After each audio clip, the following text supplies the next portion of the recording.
Good morning my dear students. मैं दिनेश कुमार देव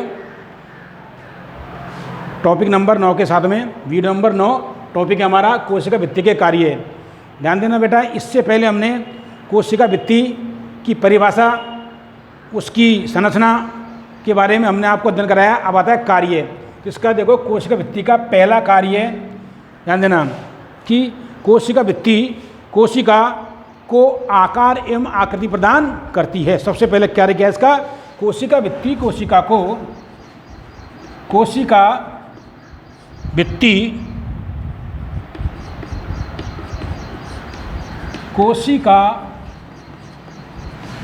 को आकार एवं आकृति प्रदान करती है। क्या करती है? कोशिका को आकार एवं आकृति प्रदान करती है।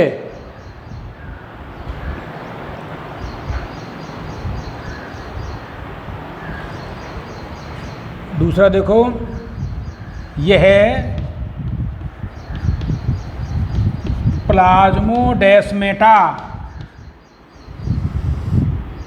प्लाज्मोडेस्मेटा इन्हें बोलते हैं बेटा जीव द्रव्य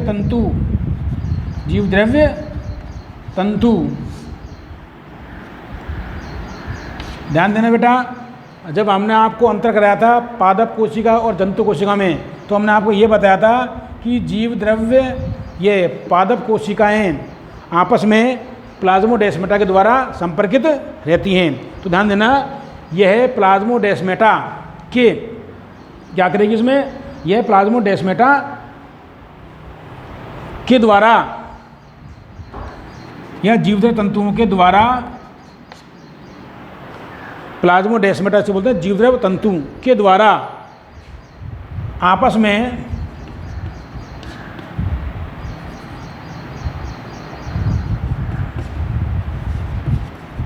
कोशिकाओं के संपर्क में रहती हैं।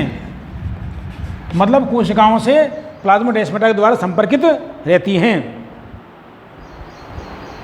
कैसे? ध्यान देना, आपने देखा होगा जब मकान के ऊपर दो टंकियां होती हैं, ध्यान देना आप, एक इधर एक इधर, तो पाइप के द्वारा उनको संपर्कित कर देते हैं। एक भरेगी, दूसरी अपने आप ही भर जाएगी। अर्थात दो कोशिकाओं के मध्य क्या होता है? प्लाज्मोडेस्मेटा, जिससे एक कोशिका का जीवद्रव्य दूसरी कोशिका में और दूसरी कोशिका का जीवद्रव्य दूसरी कोशिका में आसानी से स्थानांतरित हो जाता है।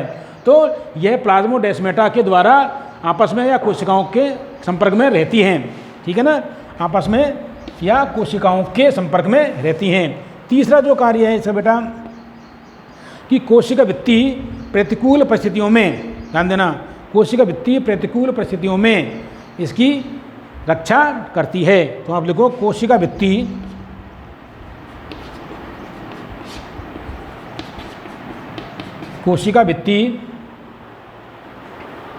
में देखो, प्रतिकूल परिस्थितियों में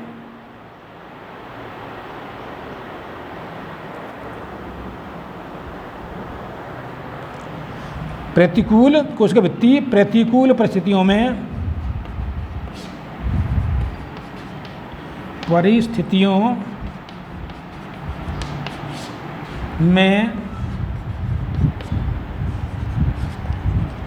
कोशिका एवं उसमें उपस्थित जीव द्रव्य की रक्षा करती है। क्या करती है बेटा? कि कोशिका भित्ति प्रतिकूल परिस्थितियों में कोशिका एवं उसमें उपस्थित जीव द्रव्य की रक्षा करती है, उसको सूखने से बचाती है। आगे देखो,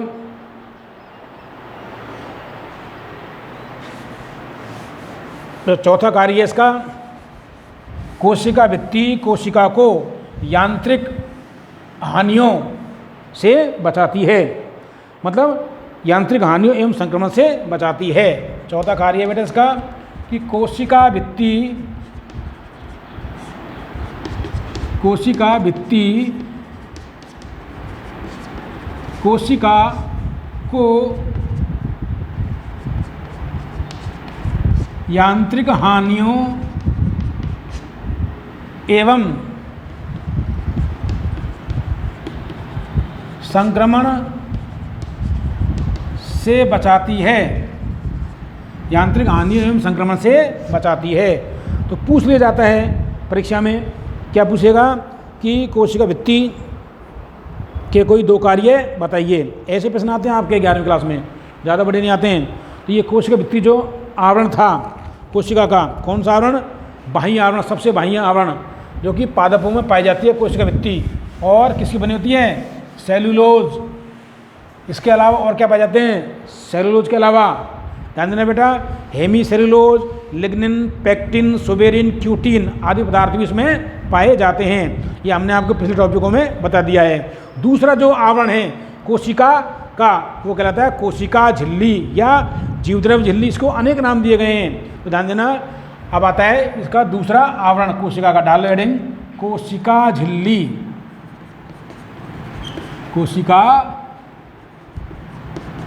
झिल्ली जिसे बोलते हैं सेल मेम्ब्रेन। सेल मेम्ब्रेन, कोशिका झिल्ली। तो सबसे पहले इसमें पॉइंट देखो बेटा, कोशिका झिल्ली यूनिवर्सल होती है, मतलब सार्वत्रिक होती है। यह जीवाणुओं, कवकों, पादप कोशिकाओं और जंतु कोशिकाओं में सब में पाई जाती है। प्रत्येक कोशिका में कोशिका झिल्ली पाई जाती है। लेकिन ध्यान रखना, कुछ कोशिकांग ऐसे होते हैं जो झिल्ली रहित होते हैं। बताइए आप झिल्ली रहित कोशिकांग कौन से? मैंने चार्ट में बताया था आपको, राइबोसोम। और कोशिका का सबसे छोटा कोशिकांग क्या होता है? राइबोसोम होता है। ध्यान देना, राइबोसोम, काइनेटोसोम और सेंट्रोसोम ये झिल्ली रहित कोशिकांग होते हैं, फिर भी ये यूनिवर्सल होती है। तो ध्यान देना, क्या परिभाषा है इसकी कोशिका झिल्ली की? ध्यान देना, क्या परिभाषा है इसकी? तो जीवद्रव, ध्यान देना, कोशिका के अंदर क्या होता है? जीवद्रव। तो जीवद्रव से ही बनती है ये। तो जीवद्रव द्वारा स्त्रावित, ध्यान देना, जीवद्रव द्वारा स्त्रावित सजीव पतले एवं लचीले कोशिकीय आवरण को, और कैसी होती है ये? ध्यान देना, कैसी होती है प्रकृति में? सजीव, लचीली, पतली, चयनात्मक, पारगम्य, विद्युतीय आवेशित, या इसको छोड़ दो, ये करो आप, तो सजीव, लचीली, पतली, चयनात्मक कोशिकीय आवरण को जीवद्रव्य झिल्ली कहते हैं, इसलिए कोशिका झिल्ली कहते हैं। तो परिभाषा लिखो इसकी, ध्यान देना, जीव द्रव्य द्वारा स्त्रावित, जीव द्रव्य द्वारा स्रावित, जीव द्रव्य द्वारा स्त्रावित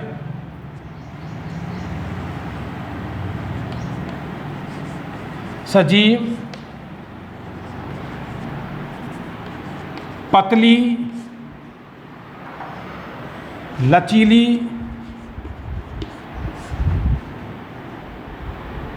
और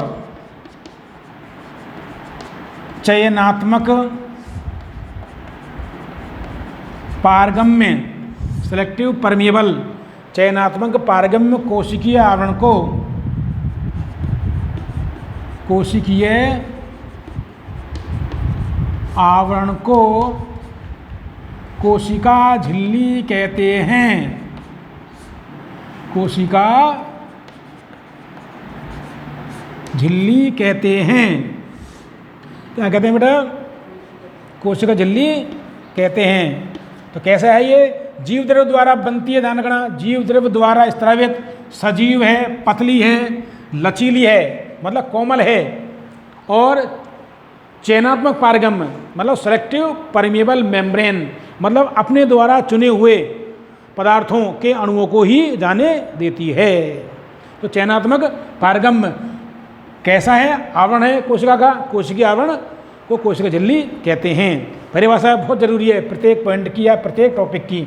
तो हमें पता होना चाहिए कि वास्तव में कोशिका झिल्ली क्या है, किससे बनती है, किससे स्त्रावित होती है, कैसी होती है प्रकृति में। इसमें परिभाषा मारा है पूरा कि जीव द्रव्य द्वारा स्त्रावित किससे बनी है? जीव द्रव्य के द्वारा। तो जीव द्रव्य द्वारा स्त्रावित सजीव कैसा है? सजीव है, निर्जीव नहीं है। जब ये कोशिका भित्ति क्या थी? निर्जीव थी। ध्यान देना, कभी आपने देखा होगा, अब तुलना कर लो कोशिका भित्ति के बारे में। जैसे बड़े बड़े पादप हैं, ऊपर से लेते हैं, छाल होती है बार्क, वो पादप जब डेड हो जाता है छाल तो वो फट जाती है। फटती नहीं तो नहीं फटती है। जैसे आपने इसका देखा होगा, किसका? बम्बूल है, पीपल है और क्या बोलते हैं नीम है, इसके जो बार्क होती है, छाल निर्जीव हो जाती है। उसमें से फिर भी पदार्थ स्थिर होते हैं, कौन से गोंद वगैरह, ये जो हमारे लिए उपयोगी हैं और पादपों के लिए अनुपयोगी हैं, नहीं है क्या? तो आपने देखा होगा। लेकिन वो कोशिका भित्ति होती है और उसी के नीचे क्या होती है, कोशिका झिल्ली। तो देखो, जीव द्रव्य द्वारा स्त्रावित सजीव, पतली, लचीली और चयनात्मक पारगम्य कोशिकीय आवरण को कोशिका झिल्ली कहते हैं। अब आप देखो स्किन क्या होती है, बताओ। हमारे गाल की जो त्वचा होती है वो कैसी होती है, इस कोशिकाओं से बनी होती है। तो आप देखिएगा, क्या स्किन में से जल बाहर से जा सकता है अंदर? नहीं, केवल बाहर से बाहर, अंदर से बाहर आ सकता है, नहीं है क्या? पसीना नहीं आता क्या? माना जाता है जितने त्वचा के अंदर बाल हैं उतने क्या है, छिद्र हैं असंख्य संख्या में, निश्चित है ये। तो आप देखिएगा, तो कहने का मतलब ये है, इसके नीचे जो झिल्ली पाई जाती है, कोशिका झिल्ली, एक कोशिका को मान लिया हमने एक, तो जीवद्रव्य द्वारा स्त्रावित सजीव, पतली, लचीली और चयनात्मक पारगम्य कोशिकीय आवरण को कोशिका झिल्ली कहते हैं। अब देखो कहाँ पाई जाती है, ये कहाँ होती है? यह यूनिवर्सल होती है, यह सार्वत्रिक होती है, यह सार्वत्रिक, सार्वत्रिक मतलब यूनिवर्सल, यूनिवर्सल होती है, यह यूनिवर्सल होती है, मतलब सब जगह पाई जाती है, सार्वत्रिक सभी जीवों में पाई जाती है। अब देखो इसे अनेक नामों से जाना जाता है, ध्यान रखना। कोशिका झिल्ली एक ऐसा आवरण है जिसे अनेक नामों से जाना जाता है। अब कौन कौन से नामों से जाना जाता है, और जो जिस नामों से इसे जाना जाता है उस नाम को किस वैज्ञानिक ने दिया था, ये देखिएगा।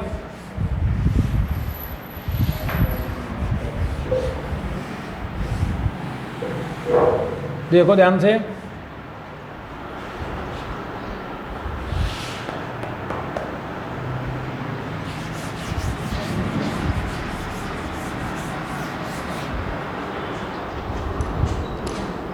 तो देखिए, कोशिका झिल्ली को अनेक नामों से भी जाना जाता है।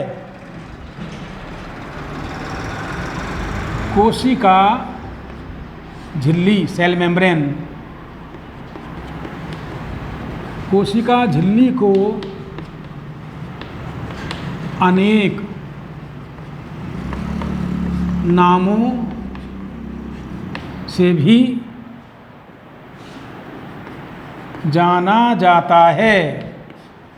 ना बहुत सारे नाम हैं इसके, जैसे देखो हमारे घर पे कई नाम होते हैं, नहीं कि निक नेम, तो इसको कई नामों से जाना जाता है। जैसे देखो सबसे पहले ही जो नाम से प्रदत्त है, कोशिका झिल्ली, ध्यान देना,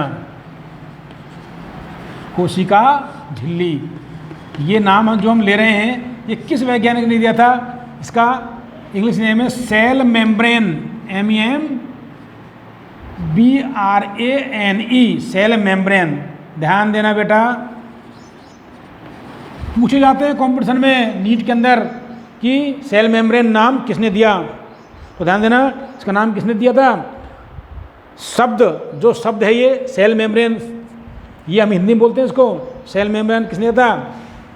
क्रेमर एवं नेगली ने दिया था। ये ध्यान देना, क्रेमर व नेगली। यह शब्द जो हम ले रहे हैं सेल मेम्ब्रेन या कोशिका झिल्ली, यह शब्द क्रेमर एवं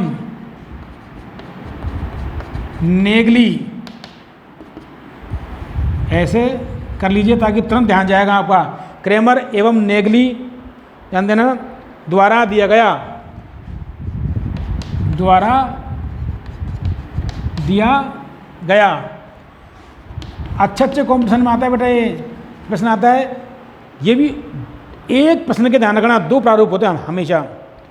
जैसे अब ऐसे आपके सामने बना रहा हूँ प्रश्न में कि क्रेमर, निम्न में से क्रेमर एवं नेगली नाम जीवद्रव्य झिल्ली को दिया गया या कोशिका झिल्ली को दिया गया या सेल मेम्ब्रेन को दिया गया।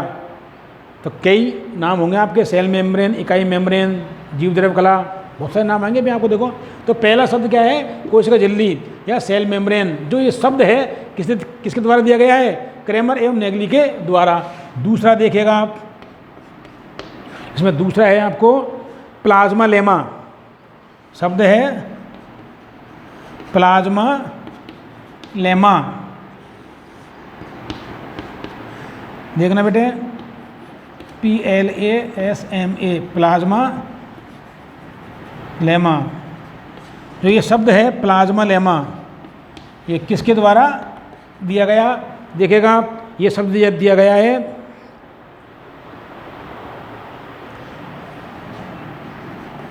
यह शब्द का नाम सेफ्रिज द्वारा दिया गया, सेफ्रिज द्वारा दिया गया है। तीसरा जो है आपको ध्यान देना, जैव झिल्ली, बायो मेम्ब्रेन,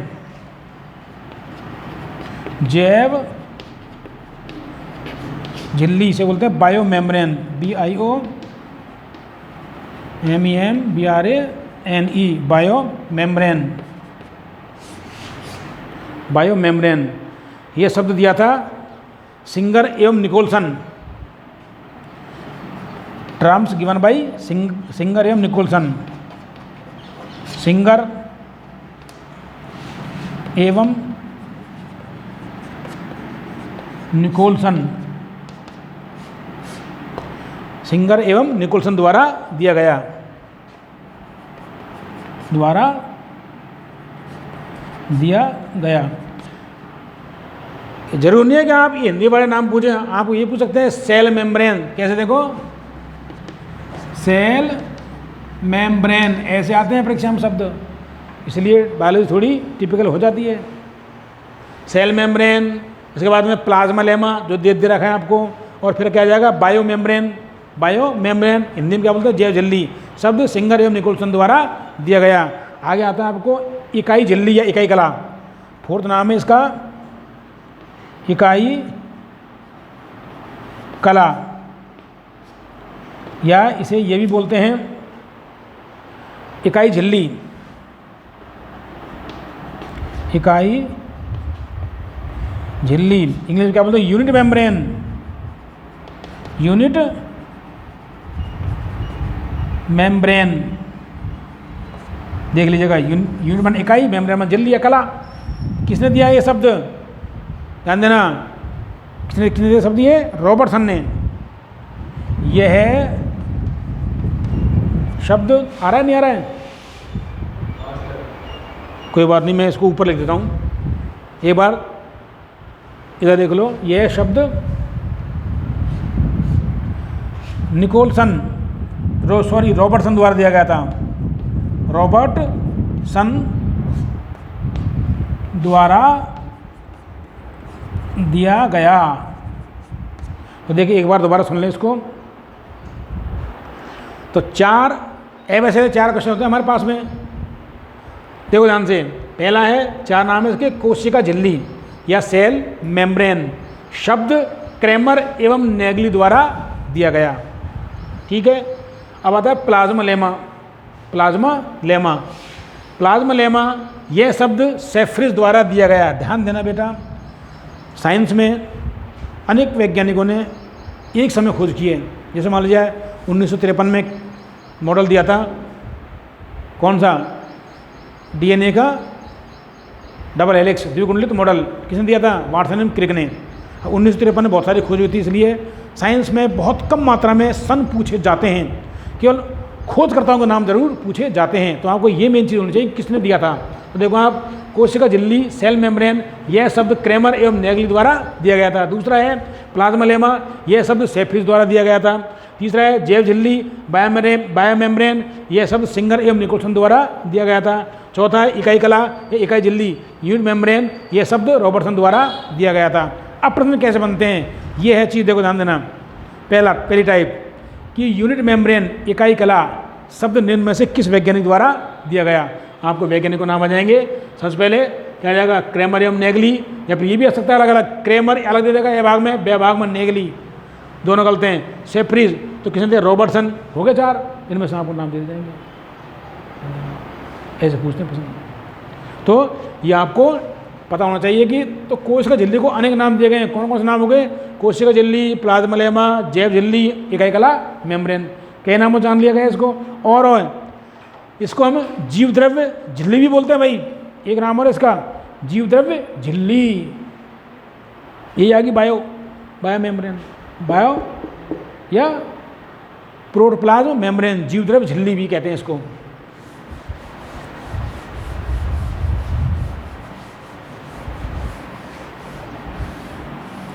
क्योंकि जीव द्रव्य द्वारा स्रावित होती है और जीव द्रव्य को चारों ओर से घेरे रहती है, इसलिए क्या बोलते हैं? जीव द्रव्य झिल्ली, जीव द्रव्य को चारों ओर से घेरने वाली। तो हमने क्या परिभाषा बताई इसकी आपको कि क्या बताया था कि जीव द्रव्य द्वारा स्रावित सजीव, जीवित है, सजीव है, निर्जीव नहीं है, निर्जीव कोशिका वृत्ति होती है।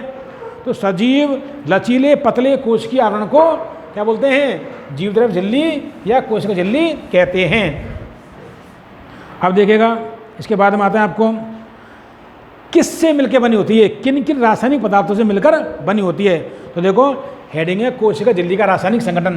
भाई रासायनिक दृष्टि से कोशिका झिल्ली किसकी बनी होती है? इसमें देखो आप कोशिका झिल्ली का कोशिका झिल्ली का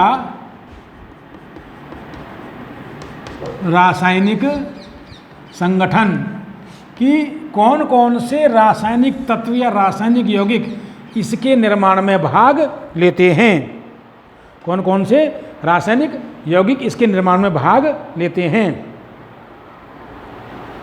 इसमें देखो बेटा आप 10th में पढ़ के आए हैं, ध्यान दीजिएगा, आप 10th में ये पढ़ के आए हैं कि संतुलित भोजन किसे कहते हैं। पढ़ के आए ना आप, क्या होता है बेटा संतुलित भोजन?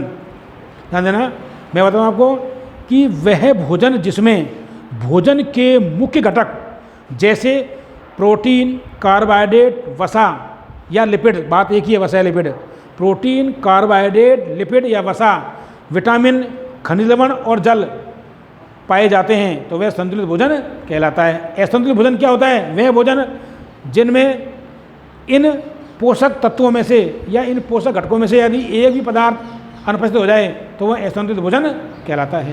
ध्यान देना। तो जो कोशिका झिल्ली होती है ये हमारे लिए पोषक तत्व कौन कौन से हैं? कार्बनिक पदार्थ, प्रोटीन, वसा, कार्बोहाइड्रेट, ये मेन चीज़ें हैं, तो इन्हीं की बनी होती है। तो इसमें ध्यान देना कि कोशिका झिल्ली, ध्यान देना कोशिका झिल्ली या जीव द्रव्य झिल्ली, कोशिका झिल्ली, लिपिड,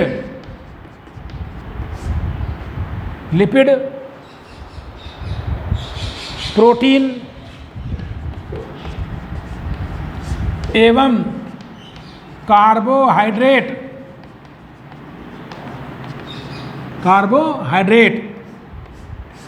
लिपिड, प्रोटीन एवं कार्बोहाइड्रेट की बनी होती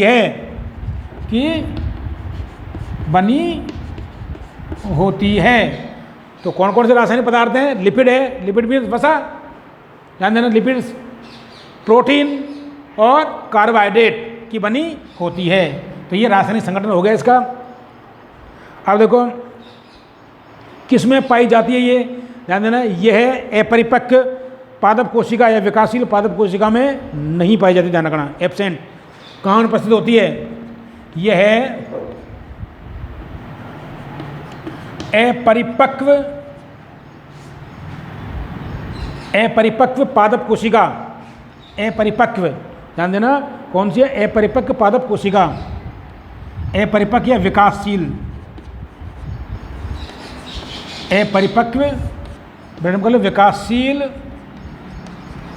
पादप कोशिका। बहुत गजब क्वेश्चन बनता है बेटा ये। अपरिपक्व पादप कोशिका या विकासशील पादप कोशिका में नहीं पाई जाती है, ध्यान रखना, ये में नहीं पाई जाती है, जबकि हमने आपको क्या बताया था, ये यूनिवर्सल होती है।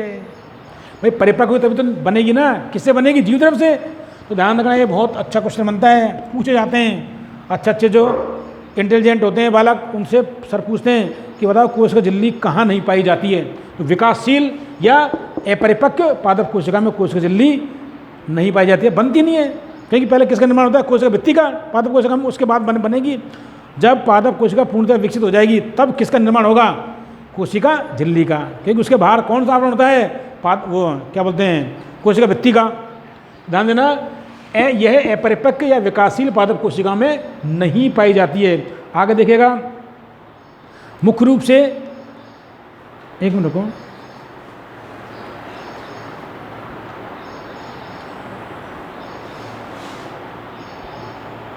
ये गलत हो गया आप गए,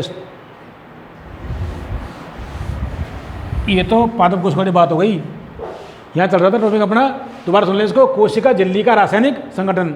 ध्यान देना, कोशिका, इसको काट दो, इसको पॉइंट को काट देना, इसको वाड़े को, इसमें कोशिका झिल्ली, ये हाँ ये चल रहा था रासायनिक संगठन की। कोशिका झिल्ली किसकी बनी होती है, लिपिड, प्रोटीन एवं कार्बोहाइड्रेट की बनी होती है। जो पहले पॉइंट लगा था वो गलत था, कोशिका भित्ति का था वो, ध्यान देना।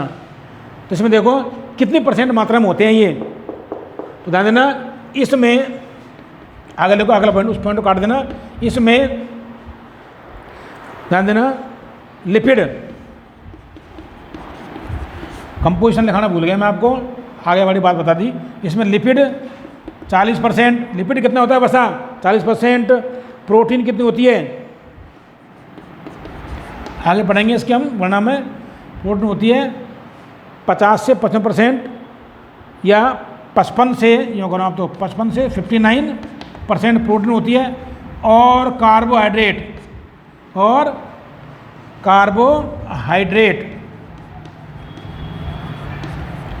ये होता है 1 से 2%। कितना होता है बेटा, कार्बोहाइड्रेट की मात्रा कितनी होती है, 1 से 2% होती है। सबसे कम मात्रा में क्या पाया जाता है, कार्बोहाइड्रेट। मतलब कोशिका झिल्ली की पहचान कराता है ये कि कोशिका झिल्ली है ये, कार्बोहाइड्रेट। तो देखो, जो हमने इससे पहले जो पॉइंट लिखा था आपको, वो कोशिका भित्ति का था, वो गलती से लिखा दिया आपको, उसको काट देना बेटा। हमने चल रहा था कोशिका झिल्ली का रासायनिक संगठन। कोशिका झिल्ली लिपिड, प्रोटीन, कार्बोहाइड्रेट की बनी होती है। अब इसमें कितनी कितनी मात्रा में पाए जाते हैं, लिपिड 40% मात्रा में, प्रोटीन 55 से 59% मात्रा में, और कार्बोहाइड्रेट 1 से 2% मात्रा में पाए जाते हैं। अब ध्यान देना, अब इसकी पढ़ेंगे हम संरचना, किसकी, कोशिका झिल्ली की, कि कैसी इसकी संरचना होती है। तो इसकी कोशिका झिल्ली की संरचना के मॉडल अनेक वैज्ञानिकों ने दिए हैं। हमारे कोर्स में सबसे विकसित मॉडल है सिंगर निकोलसन का मॉडल, और परीक्षा में पूछा जाता है। क्या पूछा जाता है कि कोशिका झिल्ली को प्रदर्शित करने वाले सिंगर एवं निकोलसन का प्रतिरूप चित्र बनाइए। तो आगे देखिएगा आप,